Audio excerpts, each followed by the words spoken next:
To get the grouped and summed up transactions on the screen, here in the chart Dart file, in the row where I output my bars, or where I plan on outputting my bars, the goal now is to generate the children here for that row based on the grouped transaction values, because that will be exactly 7 items, since we generate 7 items, and we need these 7 bars with all the information about the transactions for that day and so on.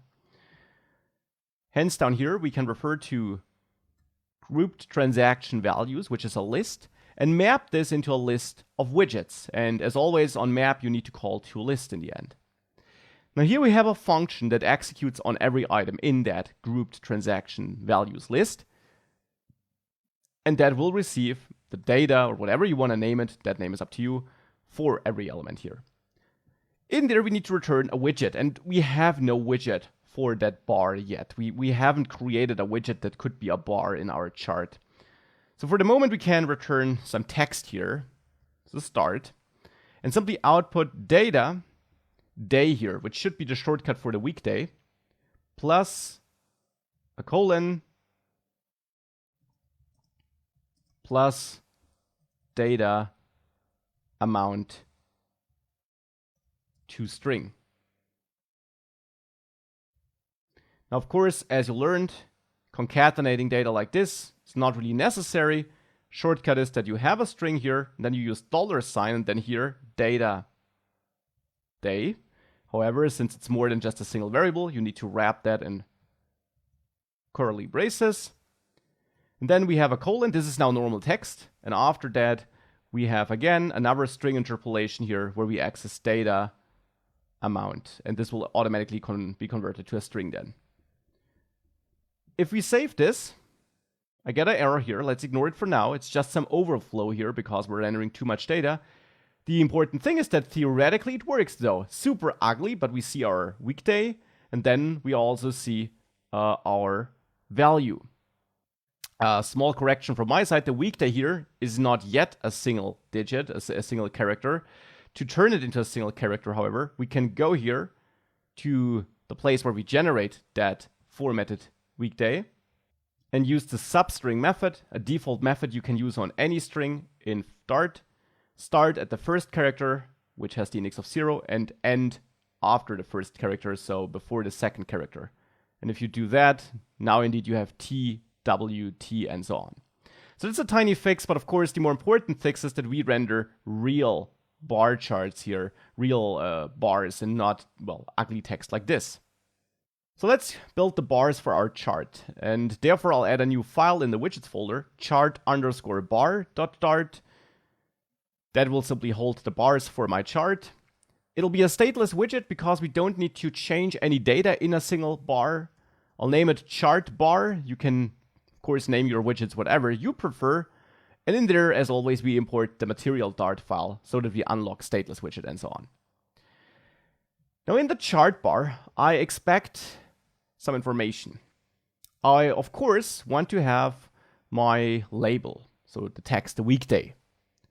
I also expect a double, which is my spending. And there I want to have the spending amount.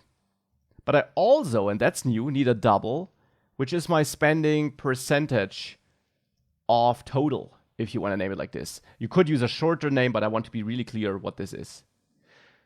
I need that so that I know inside of that bar how I should color the background, because only a percentage of the bar should have the background color, right?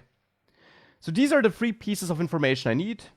And here on my chart bar constructor, you could use named arguments. I will go for positional arguments, and I'll get the label, the spending amount, and the spending percentage of total.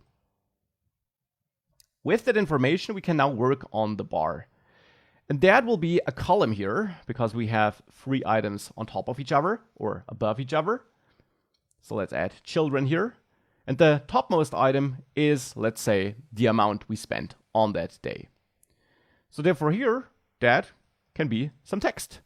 And the text I want to have in here should have a $, and we need to escape that, as you learned. So /$ $. And then a string interpolation with $sign curly braces, where I use my spending amount.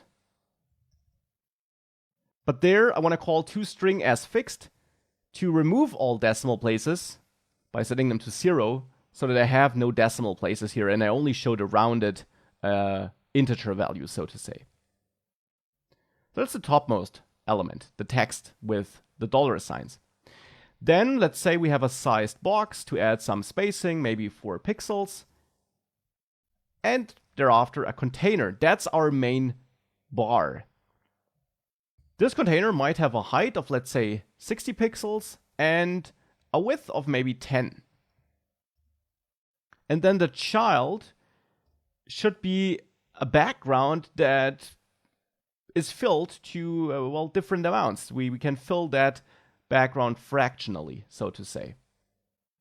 Let's take care about the child in a second. For now, let's add null here. After the container, I'll have another sized box here with, let's say, a height of 4 as to add some spacing.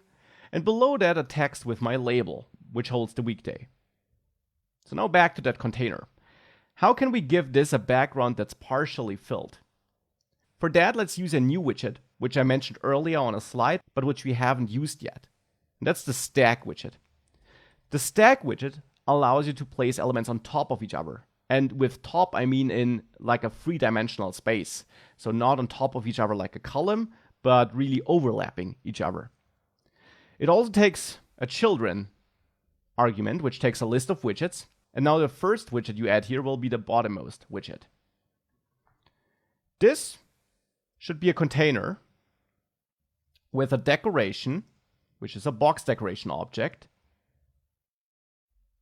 where I want to assign a border, let's say with border all in all directions of a gray color.